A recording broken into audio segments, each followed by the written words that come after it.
Bonjour à toutes et à tous, de retour cette semaine à Histoire de passer le temps, votre émission par excellence sur vos sujets d'histoire préférés. J'ai même de la musique en background, j'aime ça.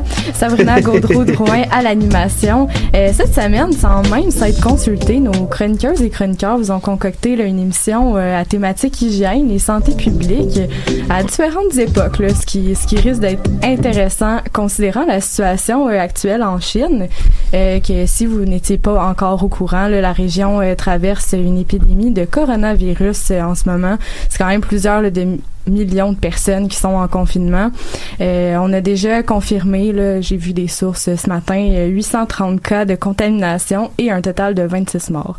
Donc, une chance à la fin de cet épisode-là, tout le monde va savoir quoi ne pas faire. Exactement. Ben, on souhaite que la situation va être contenue rapidement, là, puis que ça va pas être un épisode qui va passer à l'histoire. Donc, c'était mon commentaire d'actualité du jour. Merci. Mais avant là, de laisser la parole à mes invités, je vais quand même prendre le temps de vous les présenter. D'abord, j'ai avec moi Anne-Émilie Lacerte, une habituée maintenant de l'émission, qui nous parle d'une épidémie extrêmement meurtrière, la grippe espagnole. Anne-Émilie, aujourd'hui, tu te concentres surtout sur le cas québécois, c'est bien ça? Oui, exactement. Super, bien hâte d'entendre ta chronique. J'ai également avec moi pour sa première chronique avec nous, à Histoire de passer le temps, Maxime Laprise, qui abordera la place de l'hygiène corporelle dans l'Occident médiéval et finalement la construction du mythe de la saleté des médiévaux. Bonjour Maxime. Bonjour. Pour la troisième et dernière chronique de l'émission, Joël Beauchamp-Monfette qui nous parlera de la théorie des miasmes et de son évolution dans les consciences. Bonjour Joël. Salut. Cette semaine à la régie, Julien Lehoux. Bonjour Julien. Allô Sab. On a aussi un ami avec nous en studio, Mathieu. Donc bonjour Mathieu. Bonjour. Maintenant que les présentations sont faites, je vous laisse maintenant avec Anne-Émilie qui va nous parler de grippe pour la première chronique de l'émission. Oui, bien sûr. Peut-être avez-vous ressenti l'arrivée brutale de l'hiver et son lot de désagréments depuis quelques semaines. Non. Par lot de désagréments, j'entends particulièrement l'arrivée des fameux rhumes, subtils, inévitables et tellement désagréables qui nous forcent à passer une bonne journée au lit avec 1 kilogramme de Kleenex. Ah, pas juste une journée. Plus qu'une journée, voilà. Ah, manquer le travail, quelle horreur. Mais bon, pour les moins chanceux d'entre nous, peut-être qu'il y en a qui ont contracté quelque chose de pire que le rhume, c'est-à-dire la grippe, aussi appelée influenza. Toutefois, rassurez-vous tout de même de ne pas avoir vécu l'épidémie d'influenza, appelée communément grippe espagnole, qui a fait rage en 1918 et 1919. Donc, la fameuse grippe espagnole est due à une souche H1N1 qu'on a déjà abordée il y a quelques années. Il semble que ça me dit quoi? Ouais. Donc, elle serait probablement originaire de Chine pour le virus père et les États-Unis pour sa mutation génétique. Elle prend le nom de grippe espagnole parce que l'Espagne, qui était non impliquée dans la Première Guerre mondiale, fut le seul pays à publier librement des informations concernant le fléau. Donc, les historiens, par contre, ne s'entendent pas sur le nombre exact de morts qu'a causé l'épidémie à travers le monde. Certains vont parler de 25 millions de décès. Ah, c'est pas si pire.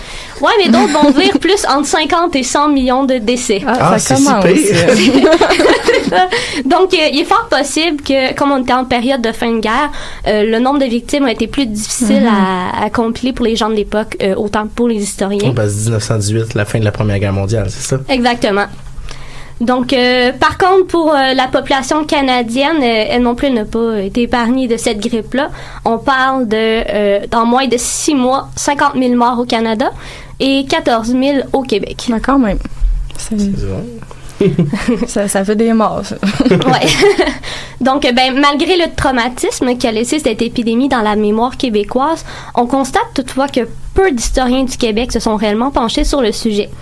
C'est assez surprenant étant donné le caractère exceptionnel du fléau. En fait, j'ai trouvé un seul ouvrage qui aborde le sujet de l'épidémie au Québec. Il s'agit du livre Epidemic Encounters, Influenza Society and Culture in Canada, 1918-1919 de Magda Farnier. Donc, faute de référence, je me suis tournée vers les journaux québécois de l'époque pour en savoir un peu plus sur la grippe espagnole. Ah, enfin, il n'y aura pas le Journal de Montréal dans nos chroniques. Non, en effet. Il va y avoir le Canada de Montréal, le Devoir de Montréal, le Progrès de l'Est des cantons de l'Est, l'Action nationale de Québec et le Progrès du Golfe de Rimouski. Donc, nous commençons notre parcours au milieu du mois de septembre 1918, moment où la Première Guerre mondiale tire à sa fin. Tous les journaux québécois publient principalement des articles concernant une très possible victoire de la part des Alliés. Donc, à ce moment-là, le Québec est loin de se douter que dans quelques semaines à peine, il sera confronté à l'épidémie la plus dévastatrice qu'elle ait connue. Donc, la rumeur commence par l'entremise de nombreux journaux à grand tirage qui informent la population qu'une épidémie de grippe espagnole fait rage aux États-Unis à ce moment-là. J'assume qu'ils font ça très gentiment. Ouais, ben j'ai quelques exemples pour vous. Par exemple, le journal Le Canada annonce dans son numéro du 21 septembre que la maladie a déjà fait 3 morts et 150 malades au camp militaire de Niagara, voyons donc.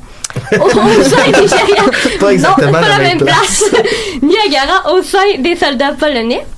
Le 24 septembre, du côté du Devoir, on nous informe que la grippe touche cette fois-ci le camp militaire de Washington. Et le même jour, le Canada publie un article proposant que la grippe en fait touche la ville de New York où 150 cas ont été déclarés déjà. Du côté du Progrès de l'Est et du Progrès du Golfe, on ne s'intéresse réellement à l'épidémie qu'au moment où celle-ci touche la province de Québec. Comme c'est des journaux régionaux, on parle que très rarement des informations internationales à part la guerre. Et, toujours. Voilà. Et pour, en fait, l'Action catholique de Québec, s'il parle de la grippe espagnole le 25 septembre, c'est surtout pour rassurer la population que le fléau n'a pas encore touché la région de la ville de Québec. C'est assez intéressant de constater que presque tous les journaux ont une approche rassurante malgré la menace concrète de l'épidémie aux frontières du Canada. En effet, on constate aussi que les publications vont essayer de dédramatiser la menace. Par exemple, le Canada ne semble pas vouloir aborder la possibilité d'une épidémie au Québec et va jusqu'à dire à la population de Montréal dans une publication datée du 8 octobre que la maladie est bénigne et qu'il ne faudra que quelques jours pour la maîtriser. Pas la même notion de bénigne qu'aujourd'hui, je pense. Non. Donc, en observant les journaux, on constate que le 27 septembre est une date à retenir. Ce serait supposément l'arrivée de la grippe au Québec. Et le premier cas a été déclaré à Victoriaville, une des premières villes touchées par l'épidémie, selon le Devoir, selon un article du Devoir datant du 28 septembre. La plupart des journaux restent discrets quant à la diffusion d'informations sur l'épidémie jusqu'au moment où, en fait, l'ampleur est telle que c'est impossible de ne pas en parler. On lit le journal, on tasse le journal, il y a quelqu'un à terre. Oui, c'est ça, quasiment.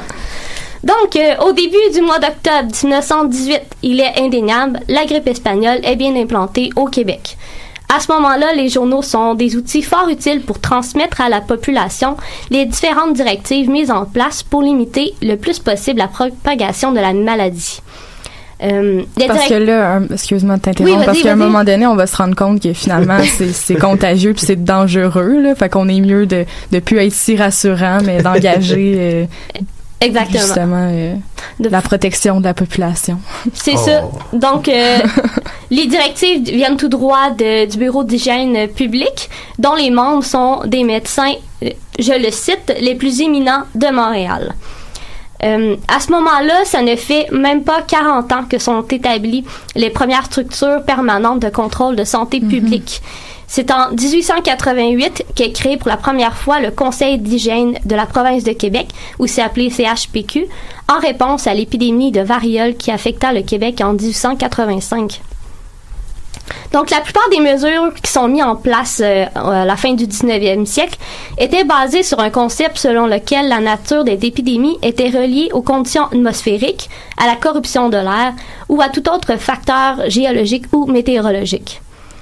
Au début, les bureaux d'hygiène proposent donc des mesures telles que les quarantaines, la fermeture des endroits publics et l'interdiction des rassemblements pour limiter la propagation des épidémies.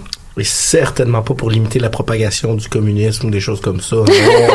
Non, non, non, non, non. Ah, je me prononce pas là-dessus.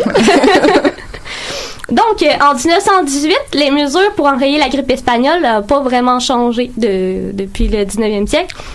Le CHPQ, conscient de la gravité de l'épidémie, impose des fermetures des lieux de rassemblement et des tramways seulement quelques jours après la déclaration des premiers cas de la maladie.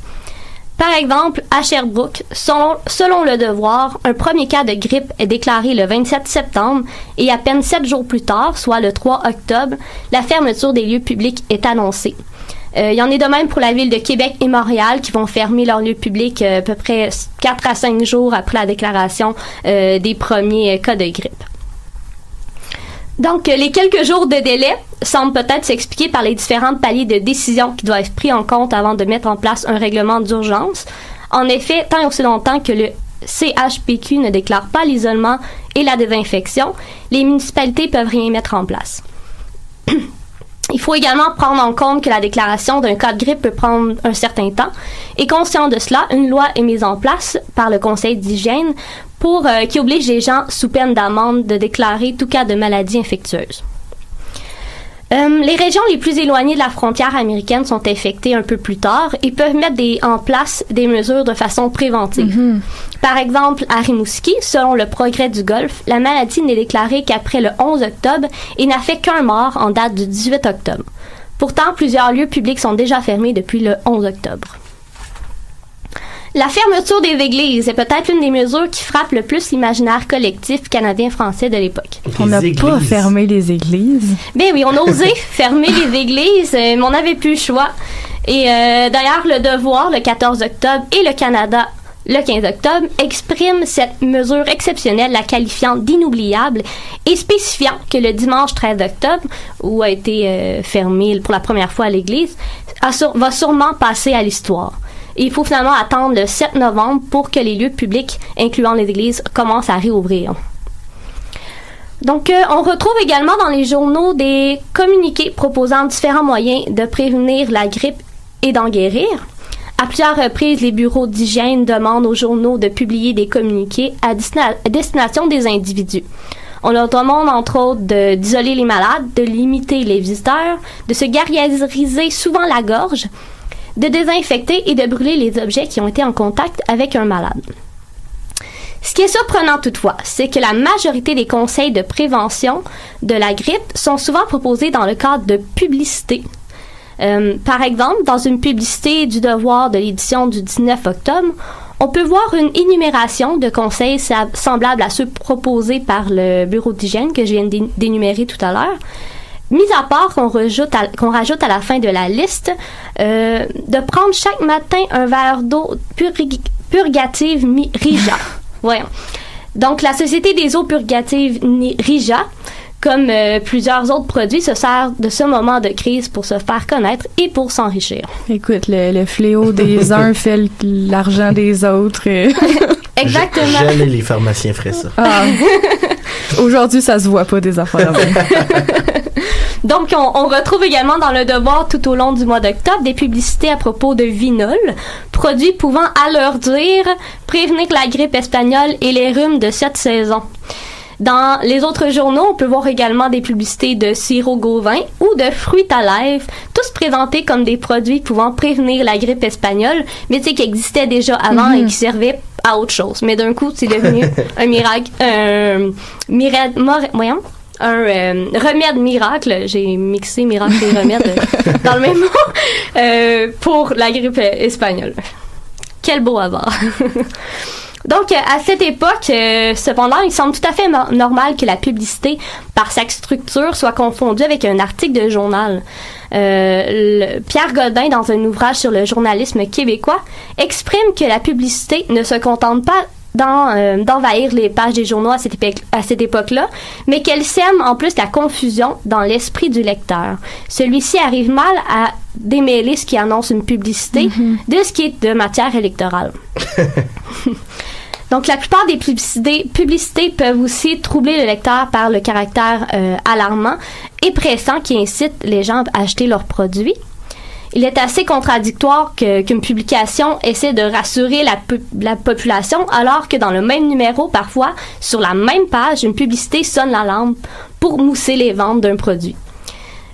Par exemple, le 12 octobre, dans l'Action catholique, une publicité de Fruit à lèvres met l'accent sur l'épidémie qui fait rage au Canada, alors qu'un article du journal situé dans le même numéro stipule que l'épidémie est de plus en plus en contrôle au Québec et que les cas de maladie sont de moins en moins graves. Mais c'est à cause qu'on a tous ces remèdes-là que ça va bien. C'est Sinon, ça. ça irait mal. Exact. En plus, on a annulé la Coupe Stanley cette année-là, fait que tout Oui, va bien. c'est Tout va ça. bien. Donc, heureusement, comme le mentionne cet article, le fléau s'amoindrit. Au fil des semaines, et on ne retrouve presque plus de mention de cas de grippe espagnole dans les journaux québécois dès le mois de novembre. Les lieux publics commencent alors à réouvrir et témoignant que l'épidémie tire à sa fin, au plus grand soulagement de la population. Finalement, qu'est-ce qu'on doit retenir de cette exploration dans les journaux québécois à propos de la grippe espagnole? En effet. Qu'est-ce qu'on doit retenir? Puis, probablement le fait que malgré l'importance du fléau, la une des journaux reste la majorité du temps dédiée aux nouvelles concernant la guerre. Donc, Évidemment. l'épidémie reste en second plan malgré que c'est assez exceptionnel pour les gens de tous les jours à cette époque-là.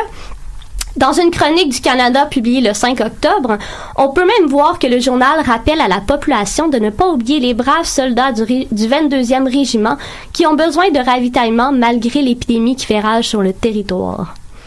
Donc, pourquoi ce désir de maintenir la priorité à la guerre plutôt que sur l'épidémie d'influenza dans les journaux? Difficile à dire. Mais on constate que les historiens actuels ont fait de même vu le manque flagrant d'études québécoises consacrées à la grippe espagnole. Oh. Mais merci beaucoup, Ça fait Annie, plaisir. de nous avoir éclairé sur le sujet. Considérant le peu de sources, c'est quand même un exploit. Et encore une excellente chronique aujourd'hui. Là, c'est pas pour te lancer des fleurs, c'est parce que c'est Je vais vrai. les prendre. Pour en savoir un peu plus aussi sur le domaine médical, là, le 6 septembre 2019, Amélie Roy-Bergeron avait fait aussi une chronique sur les remèdes miraculeux. Là, fait que ça vient faire le parallèle un petit peu avec ton sirop qui nous sauve de la grippe espagnole. On va maintenant passer en musique. Julien, qu'est-ce qu'on écoute? Oui, aujourd'hui, on va écouter Filles Commando Bandées par le groupe Nuchu. Nice. Wow.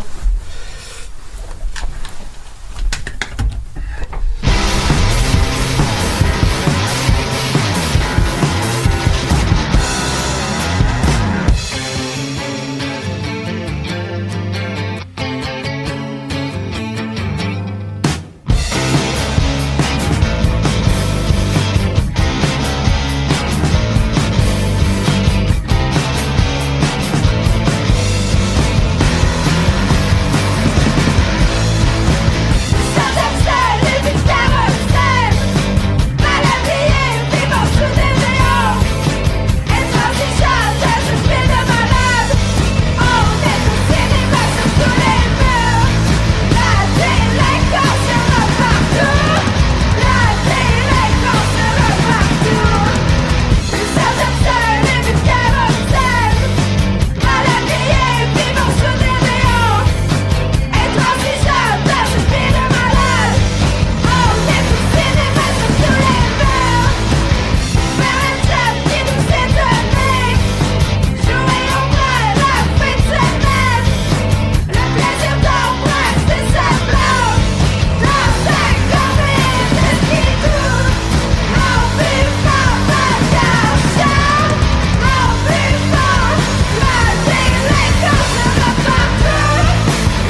De retour à Histoire de passer le temps, toujours Sabrina Gaudreau-Drouin au micro.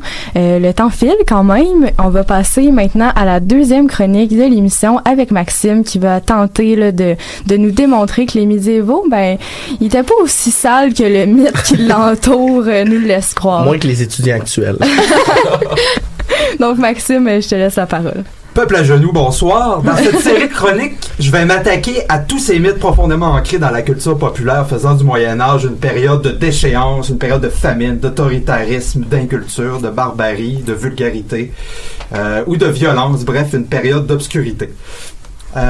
Donc, comme tu l'as dit, le premier mythe aujourd'hui, les médiévaux sont sales, ce sont des êtres crasseux, velus, puants et vulgaires qui savent à peine se laver les mains.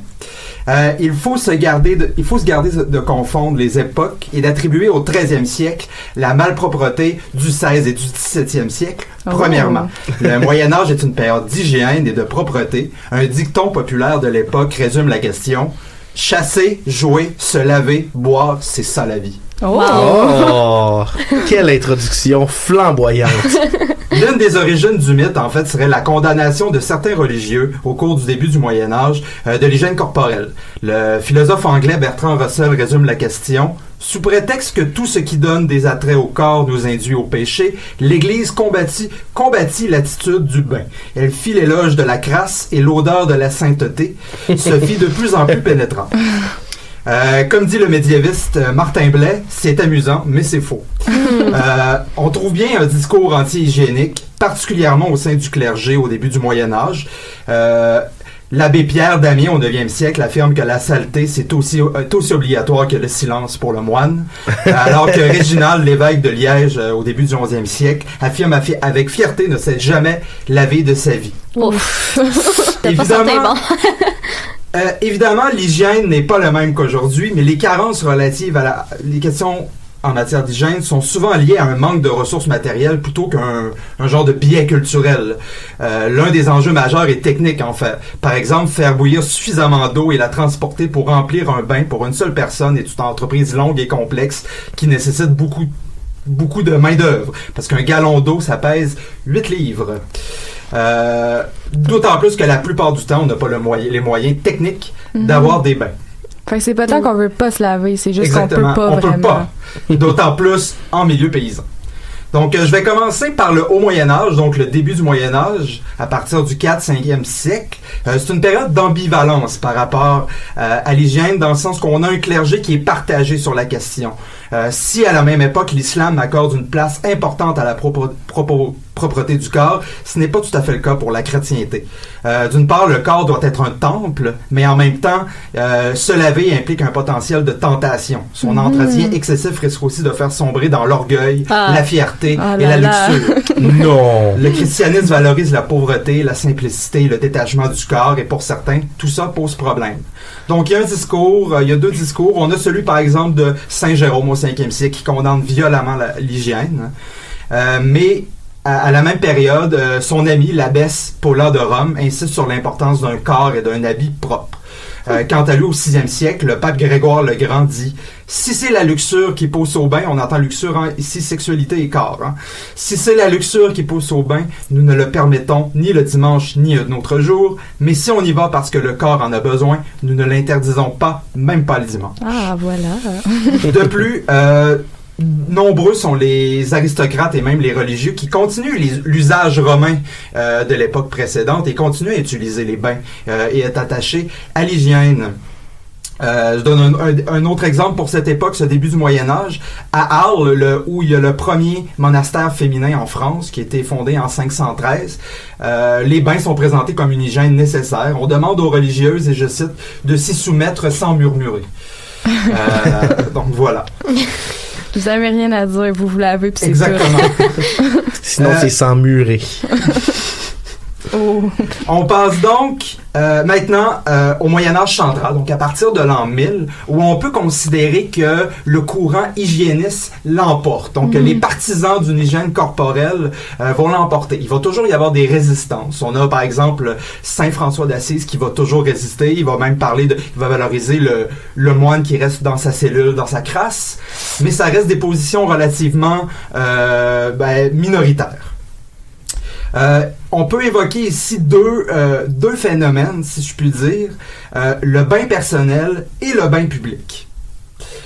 Tout d'abord, pourquoi il y a une revalorisation, j'ai oublié cette petite partie-là, pardonnez, pourquoi il y a une revalorisation de l'hygiène? C'est notamment lié à un contexte social et, je vais dire, sociologique particulier. On assiste à une amélioration généralisée du niveau de vie, un accroissement démographique, un développement urbain, ainsi qu'une forte influence du monde musulman par l'intermédiaire de ceux qui reviennent des croisades.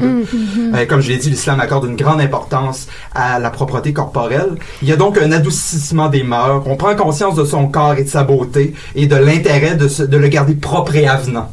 Ça va être lié notamment aussi à une transformation de la mode, notamment féminine, qui va davantage mettre en valeur le corps. Donc, pour débuter, au sein de l'aristocratie et de la haute bourgeoisie, on a les bains personnels. Peu de gens ont les moyens d'avoir des bains dans leur maison pour des raisons d'espace, notamment, et de moyens. Mais un certain nombre d'aristocrates, notamment au 12-13e siècle, vont même avoir des systèmes de tuyauterie complexes pour avoir de l'eau chaude et froide. Wow! Ils sont équipés. Très bien équipés. Pour ce qui est de la fréquence des bains, c'est très variable selon les sources de l'époque. Certaines sources vont parler de 12 bains par année. Certaines sources vont parler de 1 à 3 par semaine. Ouais, quand même. Ça dépend des prescriptions. C'est très divers. Je vais vous parler quand même, on a un texte très intéressant de John Russell, un servant de l'aristocrate anglais Humphrey de Lancastre au 14e siècle, qui explique comment laver son maître. Explique. Premièrement, lui, il recommande un bain par jour. Il dit de faire bouillir des herbes et des fleurs avec l'eau qui va être bouillie, notamment de la camomille, de la marjolaine, du romarin ou de l'écorce d'orange, dans l'eau qui va être bouillie. Mettre un drap au fond du bain parce que les bains sont faits de bois, donc c'est pas hyper confortable. Et utiliser une éponge pour laver son maître qui est baigné donc dans cette eau que bouillie, qui devait somme toute sentir bon en fait. C'est comme une journée au spa finalement. Ben oui. Dans les romans de chevalerie, on invite souvent d'accueillir les gens qui arrivent chez soi en leur offrant un bain. C'est une formule d'hospitalité régulière. Wow. C'est aussi une habitude courante de se laver les mains et les pieds en arrivant de dehors. On recommande à une femme, pour le confort et le bien-être de son mari, d'avoir une grande poêle pour souvent lui laver les pieds, qui est un usage qui date du monde romain. Généralement importé d'Italie, on connaît le savon aussi. Il est utilisé autant pour les vêtements que pour le corps. Il est fait de potasse, de gras animal et de cendre de bois. On dit que c'est somme toute assez efficace, bien que ce soit pas très agréable sur la peau. Ah, j'imagine. L'autre option pour la très large majorité de la population, c'est les bains publics. Parce que donc je l'ai dit, une majeure partie de la population n'a pas les moyens d'avoir des bains privés. D'une part, on trouve de tels bains dans les monastères. Une formule monastique du 13e siècle dit « Lavez-vous tant que vous en sentez le besoin. La saleté n'a jamais été appréciée par Dieu. » Fait changement avec ce qu'on disait tantôt. C'est ça. Mais on trouve surtout des complexes de bains dans les grandes villes. Et à partir du 12e siècle, on en trouve dans la plupart des grandes villes européennes occidentales, même les plus petites. Au 13e siècle, à Paris, il y a une trentaine de bains publics. Toujours à Paris, ce qu'on appelle les étuviers se forment en corporation, une forme de guilde. Entretenir des bains devient une profession à part entière. Pour les règles de la guilde, interdiction de laisser entrer les juifs, les lépreux et les prostituées. Il y aura parfois des jours particuliers pour les juifs et il y aura même parfois des jours particuliers pour les prostituées qui vont être tolérées. Et dans tous les cas, les prostituées vont toujours réussir à s'infiltrer. Mais on va changer l'eau entre chaque. Oui. Évidemment. Sinon, à chaque matin, on envoie même des crieurs publics pour annoncer que les bains sont chauds et inviter les gens à se présenter. Parfois même, on va utiliser la chaleur produite par les boulangers pour chauffer l'eau. Donc, il y a une récupération presque environnementaliste de la production des boulangers. Tant que ça va pas dans l'autre sens. Oui, exactement. Et parfois, on utilise même des conduits souterrains d'inspiration romaine. Un philosophe et médecin juif du 13e siècle, Maïmonide, explique le bon usage du bain. L'usage convenable des établissements de bain implique que l'on s'y rende une fois par semaine. On se lave tout le corps avec de l'eau chaude, la tête avec de l'eau plus chaude. Cela fait, on se rince à l'eau tiède, puis à l'eau fraîche, jusqu'à ce que l'on finisse par plonger tout son corps dans l'eau froide. On utilise l'eau froide qu'après une sudation et une friction de tout le corps. Donc là, on revient vraiment à l'idée du spa. Ah oui, vraiment, là. Moi, je pense juste à ça. C'est juste ça, mon image. Mais en même temps, si je reste dans mon bain 1 heure, c'est à peu près ça, l'échelle de la température. Chaud vers froid. De façon générale, les bains sont très fréquentés. Par exemple, en 1309, à Provins, le roi Louis X fait construire de nouvelles étuves parce que les anciennes sont trop fréquentées. Il y a trop de gens, finalement. On pratique aussi dans ces lieux l'épilation corporelle qui a été importée du monde musulman. Autant pour les hommes que pour les femmes, l'usage est de s'épiler tous les poils en dessous des épaules, donc autant le pubis, les jambes que les aisselles. Déjà, c'était pas ouais, c'est drôle, j'aurais cru que ça aurait été... Mais ici, autant le principe quand même autant appliqué pour les hommes que pour les femmes. Donc, bon. D'autant plus, c'est pas seulement un lieu d'hygiène, ça devient presque un agora, un lieu de divertissement festif. Les amis et les amants s'y donnent rendez-vous. On y célèbre parfois des noces. Wow. Il s'agit d'un lieu démocratique où se côtoient hommes, femmes, enfants, vieillards, pauvres, pour lesquels souvent l'accès au bain est gratuit. Riches, aristocrates, bourgeois, même des religieux et des religieuses. Et tout le monde est nu ensemble. Donc c'est un lieu de presque démocratique, si je puis dire. Il faut comprendre que les médias ont un rapport vraiment différent du nôtre à la nudité. Un rapport qu'on pourrait presque dire libéral, avec tous les guillemets du monde. Par exemple, les familles ayant le moyen d'avoir des bains privés, on se lave souvent en famille, nus, ou un après l'autre dans le même bain. Il n'est pas rare aussi qu'on se rende au bain dans les rues complètement nus pour éviter de salir ses vêtements. Le citoyen moyen n'a pas les moyens d'avoir plus qu'un ou deux... je veux dire 7 parce que le mot français ne me vient pas de ensemble vestimentaire, pardon. Donc, on va se rendre au bain nu pour éviter de salir ses vêtements dans un contexte où les rues sont relativement sales. Ouais, le retour, par contre... le retour, les pieds. Et on peut toujours se laver les pieds à la main. Et pourtant, tantôt, tu disais que c'était le même savon pour se laver que pour laver les vêtements. Ça pourrait être une idée. Dans plusieurs bains publics, donc je l'ai dit, femmes et hommes se côtoient sans problème. Parfois, on va mettre une grille transparente pour au moins... de départager la question.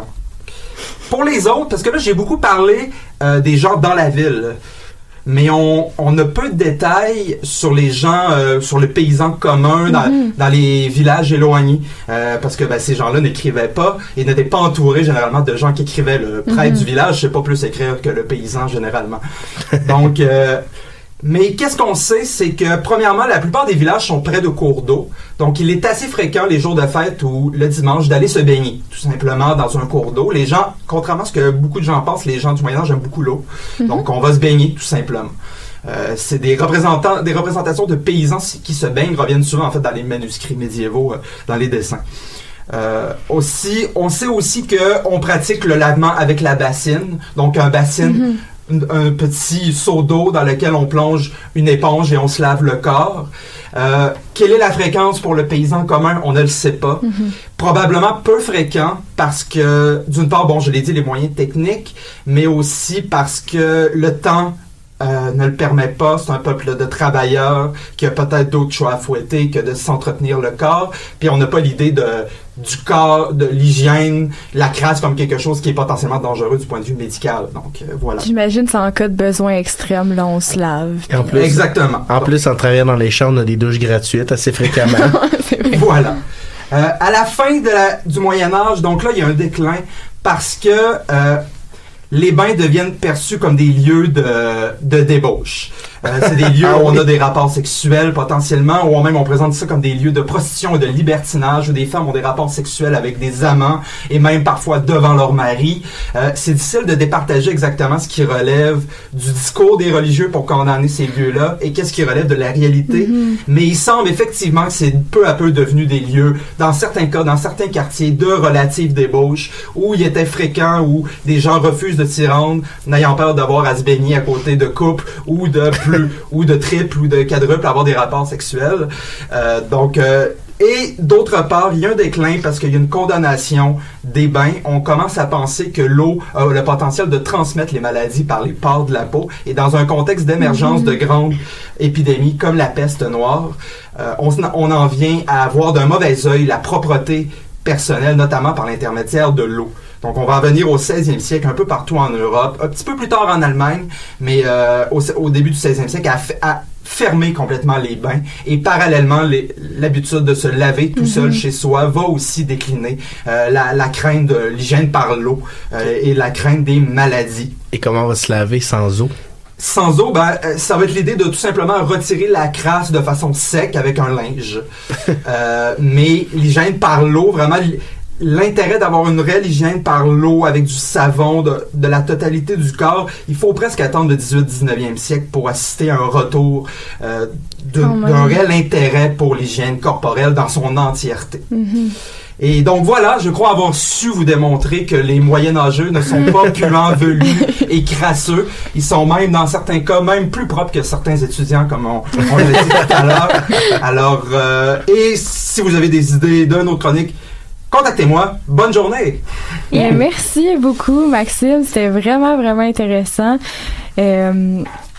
On a vraiment hâte d'entendre le prochain mythe que tu vas déconstruire comme ça. C'est toujours assez incroyable parce que ces mythes-là, ces impressions-là sur certaines époques, ça fait tellement longtemps qu'on les connaît. Fait on dirait que c'est toujours un petit peu décontenançant que d'apprendre la vérité. Et on les retrouve constamment dans la culture populaire, les films, les séries, etc.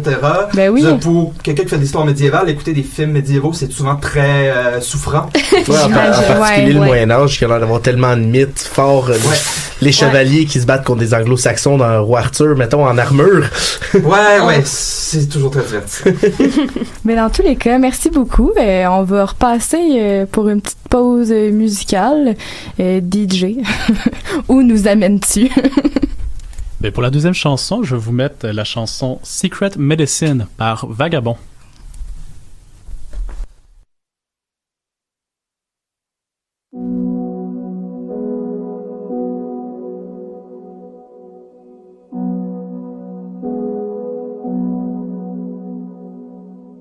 I saw you out there.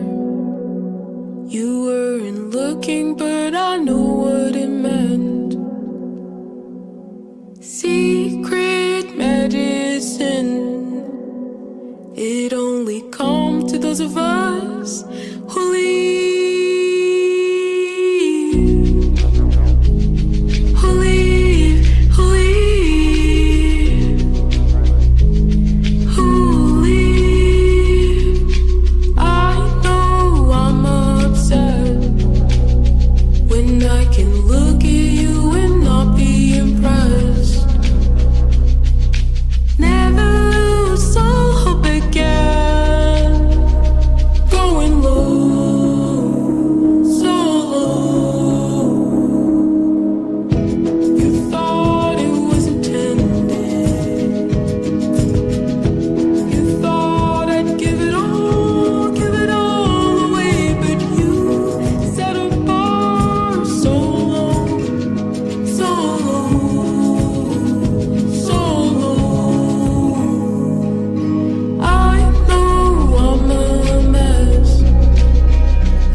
Vous êtes toujours à Histoire de passer le temps sur les ondes de choc en compagnie de Sabrina à l'animation.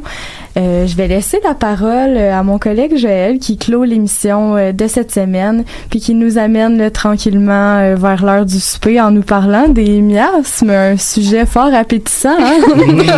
Miasmes.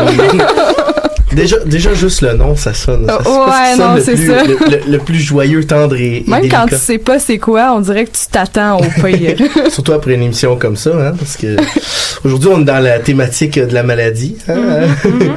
Ben il y a probablement quelque chose qui va vous surprendre aujourd'hui. Ah oui. Oui, c'est d'apprendre comment la maladie, mais pas la maladie, notre conception de la maladie a pu dicter la forme des villes occidentales qui nous entourent à Montréal, encore jusqu'à aujourd'hui.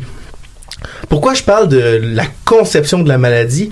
C'est parce qu'aujourd'hui, je vous parle de la théorie des miasmes, qui, spoiler alert, est vraiment fausse. Archi fausse. Je vous avertis. C'est plate que tout le plan urbain soit dessiné là-dessus, tu sais. Pas tout, seulement en grande partie. Mais par contre, la croyance en cette théorie-là, justement, c'est pas la théorie est fausse, mais la croyance est tout à fait vraie. Puis c'est ça qui a eu l'impact qu'on disait. En partant, on va commencer par la base. Hein. C'est quoi un miasme? Un miasme, c'est un gaz qui est immatériel, donc qui existe juste dans l'imagination, et qui proviendrait de la décomposition des corps organiques dans le sol. Sous l'effet de la chaleur, le sol va relâcher des gaz toxiques qui vont propager la maladie. OK. D'ailleurs, d'ailleurs, le mot miasme, on aime ça le répéter, il vient du grec ancien miasma, qui veut dire souillure. Donc, ça sonne aussi propre en grec qu'en français. D'ailleurs, dès l'Antiquité, Hippocrate, qu'on pourrait appeler l'inventeur de la médecine, ou au moins celui qui a inventé le serment des médecins, dit que la fièvre est causée par les miasmes et que ces miasmes peuvent être guéris par le feu ou les aromates. Je voulais choisir mon préféré, mais bon, ça, c'est libre à chacun. Mais fait que dans le fond, c'est tous les maux qui sont causés par les miasmes. Oui, d'une façon ou d'une autre. C'est assez facile à blâmer, hein, quand même. Il y a le dos large. C'est dans l'air et dans le sol. Ça nous entoure assez facilement. Une autre référence bien connue, on connaît probablement tous Florence Nightingale, qui est le modèle de l'infirmière moderne, mais elle utilise les bonnes odeurs pour entretenir sanitairement l'hôpital, hein, parce que vous allez voir que l'idée que l'odeur et l'air donnent la maladie est partout dans cette chronique. Juste une image comme ça pour vous. On connaît tous l'image du médecin de la peste au Moyen-Âge avec un espèce de masque en bec d'oiseau. On a déjà vu ça. Puis ce bec d'oiseau-là est tout simplement rempli de fleurs qui ont des bonnes odeurs. Et le médecin est convaincu que ça le protège. Wow! Évidemment, on sait aujourd'hui que le seul masque, c'est déjà beaucoup mieux que rien du tout quand on est près de ceux qui toussent pas dans leur coude. Mais quand même, l'idée d'avoir des bonnes odeurs pour bloquer les miasmes est présente. Cette idée d'un air malsain nous est parvenue encore aujourd'hui, hein, dans la culture populaire. On en voit souvent l'idée du film Brume, le brouillard qui tue. Évidemment, c'est des monstres qui sont dans le brouillard, mais cette idée-là d'un brouillard qui est malsain, c'est une idée qui reste encore aujourd'hui. On peut aussi penser aux blagues de quelqu'un qui pète, hein. Qu'est-ce qu'on dit? On dit qu'il se décompose en dedans. L'idée que l'odeur est associée à la sanité. Mais malgré que la croyance des miasmes existe, la médecine occidentale est moins orientée vers les miasmes au Moyen-Âge et à la Renaissance. Deux théories dominent un peu plus le champ. Il y a la théorie des humeurs, qui est basée sur un équilibre des fluides dans le corps, d'où le traitement de la saignée ou des sangsues, d'autres traitements très efficaces. Bien plus logique. Oui. Ou encore, il y a la théorie de la contagion. On a, par expérience ou par intuition, l'idée que quand on s'approche de quelqu'un qui est très malade, ça pourrait mal virer pour nous. C'est quelque chose d'intuitif, d'ancré en nous. L'affaire, c'est qu'à l'époque des Lumières, la contagion ne peut plus expliquer les problèmes des maladies. Parce qu'il y a deux grandes pandémies à l'échelle de l'Europe qui font des quantités énormes de victimes en 1656 et en 1720, et surtout en France, d'où les Lumières sont surtout issues. Le problème, c'est que les victimes sont réparties sur l'ensemble du continent. Comment expliquer que des maladies puissent apparaître à plusieurs endroits en même temps? Et aussi, pourquoi est-ce que c'est l'été que les épidémies arrivent? Bon, évidemment, un plus grand nombre d'habitants sur le continent et plus de commerce entre les villes l'été, ça semble une bonne explication. Mais pourquoi prendre la voie facile? Les savants adhèrent de plus en plus nombreux à la théorie des miasmes, qui pourrait expliquer la division quasiment instantanée de la maladie, parce que la maladie ne provient pas des gens, elle provient de la terre et de l'air. Pour l'anecdote, sachez que le mot italien malaria signifie directement mauvais air. Ça semble fou, mais pensez-y bien. L'eau stagnante sent mauvais. L'eau stagnante, c'est aussi un lieu de reproduction des moustiques qui piquent et qui donnent la malaria. On a cerné le bon indice, mais pas le bon coupable.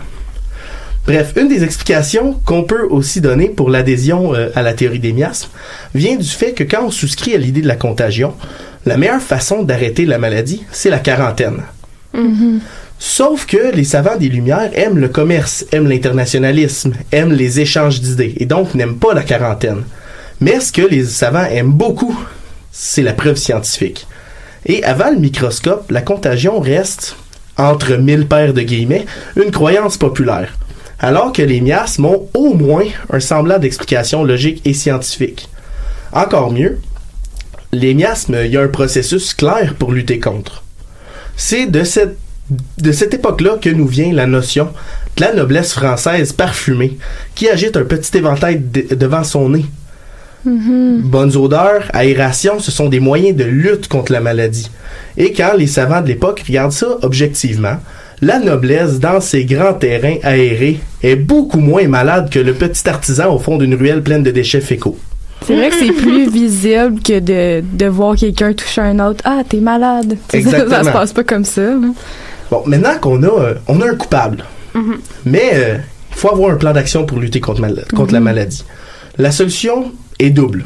Lutter contre l'eau stagnante et puante, et deuxièmement, aérer la ville. Au 18e siècle, Paris, puis même Québec ou Montréal, c'est un chaos de petites ruelles minces, pleines de détours, pleines de cul-de-sac. Les rues sont fréquemment faites de terre battue, sont pas nivelées, les déchets domestiques en tout genre flottent dans les canaux creusés le long des ruelles. Ça a une puanteur épouvantable. Dès 1765, il est proposé de rénover Paris en fonction de ces considérations-là. Un plan de l'ingénieur Pierre Patte propose d'avoir toutes les rues pavées et étanches, avec des égouts sous les rues plutôt qu'au-dessus. Il propose aussi de créer des grandes percées dans la ville pour y faire des places publiques bien aérées et réduire le nombre de petites ruelles pour faire des grandes rues droites où l'air circule bien. Enfin, il propose d'interdire les cimetières et les charniers dans la ville. Et c'est à ça qu'on doit en grande partie la popularité des catacombes aujourd'hui à Paris. Parce que le sol de la ville est calcaire. Donc, il est imperméable et c'est plus une bombe miasmatique, si on veut. Wow! Parce qu'en plus, tu peux le conjuguer, puis c'est comme un... c'est beau, c'est beau! La poésie de la mort est la poésie du miasme. C'est vraiment ça. Les transformations de Paris vont être en grande partie reportées 100 ans plus tard avec l'œuvre du baron Haussmann, surtout à cause de la Révolution, contre-révolution, et etc. qui arrive à Paris dans ces années-là. Et le baron Haussmann va réaliser toutes ces idées et bien plus. Au 19e siècle, la croissance urbaine s'accélère et les villes nord-américaines vont généralement adopter un plan rigide d'une grille orthogonale. À Montréal, tous les îlots ont plus ou moins la même forme rectangulaire qu'on connaît aujourd'hui. Encore plus célèbre, le plan de New York, avec ses rues et ses avenues qui sont pratiquement toutes des lignes qui se coupent à angle droit. Bon, évidemment, il y a plusieurs raisons à cela. Il y a l'efficacité du lotissement, il y a le système de découpage des lots, mais il ne faut pas négliger le côté sain associé à ce mode de développement qui ouvre de grands couloirs de circulation de l'air. Et, évidemment, ça, c'est sain dans la tête de ceux qui croient au miasme. Mais oui, plus c'est aéré, plus on a de l'espace, Exactement. moins on est confiné, moins on a de chances d'être frappé par les miasmes, finalement. Et c'est quand même logique. Encore une fois, bon indice, mauvais coupable. À partir du début du 19e siècle, on va aussi chercher de plus en plus à canaliser les cours d'eau, les égouts, les aqueducs, etc. On veut ainsi contrôler l'environnement qui nous entoure pour améliorer la salubrité. Pensez-y, la grève d'une rivière peut être plate ou presque, ce qui fait que l'eau remonte haut sur la grève et y dépose des déchets organiques humides qui vont pouvoir chauffer, se décomposer et créer des miasmes. À la place, une belle grève verticale et une rivière canalisée favorisent l'environnement et un écoulement surtout aussi lisse et facile que possible dans la ville. Et voilà. Une autre façon, c'est s'éloigner du sol. Parce que dans les maisons traditionnelles, on est encore nombreux à dormir sur des lits de camp, déposés directement sur le sol en terre battue. Ben, ça a l'air facile, ok, on va lever un lit. Mais qu'est-ce qu'on fait dans le cas d'une ville? Ben, croyez-le pas, il y a une ville qui le fait. Chicago est bâtie... Lever la ville. Oui. Chicago est bâtie sur des marécages. Elle va pousser ce principe-là jusqu'au bout. Le cœur historique de la ville sera surélevé au complet entre 1855 et 1865. Et ça va être avec l'aide d'un système de vérins hydrauliques. On soulève bâtiment par bâtiment pour s'éloigner du niveau de la rivière. Beaucoup de jobs, ça, quand même. Oui, évidemment, c'est pas toutes les villes qui veulent surélever leur centre-ville. Hein, Chicago avait la chance d'être quand même une ville jeune, donc il y avait moins de bâtiments, par exemple, qu'à Montréal à la même époque. Mais qu'est-ce qu'on va faire quand on est dans une ville plus vieille? Bon. Les responsables de la sanitation, c'est les hôpitaux. Et les hôpitaux vont commencer à s'adapter et s'éloigner des centres-villes pour aller en montagne ou au moins dans des endroits loin de la pagaille et des rivières. L'ancien Hôtel-Dieu de Montréal était très mal situé, en pleine zone habitée, boueuse, tout près du fleuve. Lorsqu'il déménage en 1861, il va aller s'établir au coin de l'avenue du Parc et des Pins, où on peut encore le voir aujourd'hui. Un coin encore très peu habité à l'époque, loin de l'eau, loin des foules et loin de l'air souillé. On peut aussi penser à l'hôpital Royal Victoria, qui s'est établi en 1893, donc à la même époque, lui aussi sur l'avenue des Pins, sur le flanc de la montagne, avec un bel air propre et des vents qui n'ont pas encore passé dans la ville. C'est vraiment plate qu'on ait remis le CHUM exactement à un endroit où on le voulait pas à cette époque-là. À cette époque-là, c'est non. Intéressant. Mais évidemment, on a découvert des choses depuis. Mais oui. Les hôpitaux vont aussi appliquer les principes d'aération à la lettre. Les anciens hôpitaux, c'était généralement des grandes pièces carrées dans lesquelles on alignait des tonnes de lits. La phobie des miasmes fait qu'on les transforme. On rend les murs et les plafonds lisses et surtout voûtés. Pourquoi? Pour favoriser la circulation de l'air, encore une fois. Mais en plus, on développe un nouveau type de plan.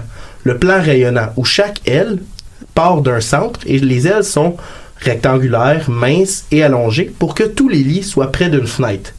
Mais aussi, ça crée des longs couloirs d'air à l'intérieur de chaque aile. On ajoute aussi des dizaines de cheminées d'aération au point qu'il faut maintenant acheter des poids pour déposer sur les papiers parce que tous les papiers s'envolent dans l'hôpital. Tu sais, quand t'amènes ça à l'extrême, là, c'est ça. Et je pense à ça, en hiver, il devait faire frette. Ben, on peut fermer les fenêtres. Et au moins, les cheminées, l'avantage, c'est que l'air chaud monte, l'air chaud, l'air froid. Okay, ouais. Il y a moyen de manœuvrer. D'accord. Mais c'est sûr que ce plan-là sera pas autant utilisé, mettons, à Montréal, il n'y en aura pas. Ça va être plutôt à Paris, en France, dans des endroits où le climat est un petit peu plus gentil. On dirait que je m'attends à ce que tu me dises qu'il faisait aussi de l'aromathérapie. On dirait que ça fait... Très certainement. Mais éventuellement, on va même pousser le concept, puis ça va donner un hôpital qui va être fait de plusieurs pavillons, complètement séparés, et ça va être placé sur une grande place. Et le seul qui va pas aimer ça, c'est le docteur qu'il se déplace de l'extérieur à l'intérieur, de l'extérieur à l'intérieur tout le temps. À partir de la fin du 19e siècle, la théorie des miasmes commence enfin à être battue en brèche. John Snow, le scientifique londonien, là, pas celui avec un loup, va prouver que l'épidémie de choléra qui sévit à Londres provient de l'eau infectée d'un seul puits. Et que ça vient de l'eau et non pas de l'air. Les découvertes aussi de Louis Pasteur et de la microbiologie montrent enfin au monde scientifique l'existence de petits organismes qui peuvent être présents dans l'air, mais aussi dans l'eau et sur les objets. Il suffit juste de bien décontaminer et bien stériliser, et magie, on n'a plus besoin d'adapter l'environnement à la peur des miasmes. Tranquillement, mais surtout à partir des années 1920, les hôpitaux reviennent donc, comme tu disais, vers les centres-villes et on voit la naissance d'un nouveau système hospitalier, le bloc hospitalier, un énorme cube, le cauchemar de tous les adeptes des miasmes. Mais on peut tout simplement stériliser les objets et tout d'un coup, tout est réglé. Fait que là, on n'a plus besoin de soulever les villes. Mais s'il avait su... Bon, ben, de toute façon, Chicago a pris en feu à la fin du 19e siècle, fait qu'ils ont recommencé Ouais, sur mais d'autres bases. les ruines ont fait probablement monter le sol un peu, donc au moins le sol est un petit peu plus loin de la rivière. Bon. Mais on peut se demander pourquoi les gens croyaient en la théorie des miasmes. Hein? Mais il faut quand même penser que sans microscope, le fardeau de la preuve tombait sur les adeptes de la contagion et non les adeptes des miasmes. Parce que, évidemment, les miasmes, aujourd'hui, ils n'ont aucun fondement scientifique. Mais si, dans certains cas, ça aidait pas, c'est sûr que ça ne nuisait pas d'aérer une pièce et de sortir l'hôpital. Parce que l'hôpital était, comme j'ai dit, au milieu des excréments, de l'eau contaminée, des centres urbains, des centres très peuplés et donc très contaminés par contact. C'est un peu l'idée que quand on fait genre le ménage du printemps, ben là, on dit on va changer l'air, on va ouvrir les fenêtres. Ouais, on dirait que ces idées-là sont restées aussi. Exactement. C'est un des points de ma chronique, c'est que encore aujourd'hui, on a cette espèce de croyance-là, puis c'est pas une croyance qui est fausse. Encore une fois, bon indice, mauvais coupable. Parce que on se dit, ben, l'air sain, c'est salubre. Oui, mais en même temps, l'air sain peut aussi amener l'air de l'extérieur peut aussi amener par le vent des microbes. Exact. Si on est stérilisé, c'est encore plus efficace. Pourquoi est-ce que aujourd'hui je voulais vous parler de ça? C'est pas pour débattre de l'efficacité. Je pense que j'ai très bien fait mon point et ma preuve. Effectivement. C'était seulement pour vous montrer que quand vous vous promenez dans la ville, chaque élément est placé là pour une raison. Un bâtiment, un mur ou quoi que ce soit, tout a une raison d'être où est-ce que c'est placé aujourd'hui. Fait qu'on n'a plus besoin d'avoir peur là, de prendre une grande bouffée d'air dehors. Sauf à côté de quelqu'un qui fume. Ça, c'est encore ça. C'est vrai. C'est vrai. Mais merci beaucoup, Joël, pour ta chronique. C'était vraiment super intéressant. Pour en savoir un peu plus encore, là, pour rester dans le domaine médical à travers les époques, le 28 novembre 2018, il y avait Isabelle Dufour qui a fait une chronique sur la médecine de la guerre chez les Grecs anciens. Donc, si jamais ça vous tente d'en apprendre toujours un petit peu plus, mais allez écouter ça. Si vous voulez voir la théorie inverselle des humeurs et de l'équilibre des fluides, Isabelle en parle assez bien. Mais merci également aux collaboratrices, collaborateurs et invités de cette semaine. Un merci particulier à Julien à la régie. Donc, pas de problème. Assurez-vous là, de nous suivre aussi sur nos médias sociaux, notamment notre page Facebook, mais on est aussi un petit peu actif sur Twitter. Bref, rappel, vous pouvez écouter et réécouter l'émission en balado sur iTunes et Spotify. Et nous, on se revoit vendredi prochain pour une prochaine émission, toujours dès 16h sur les ondes numériques de choc.ca. Donc, bon week-end et à la semaine prochaine. Bye bye. Merci tout le monde. Semaine prochaine. Salut là.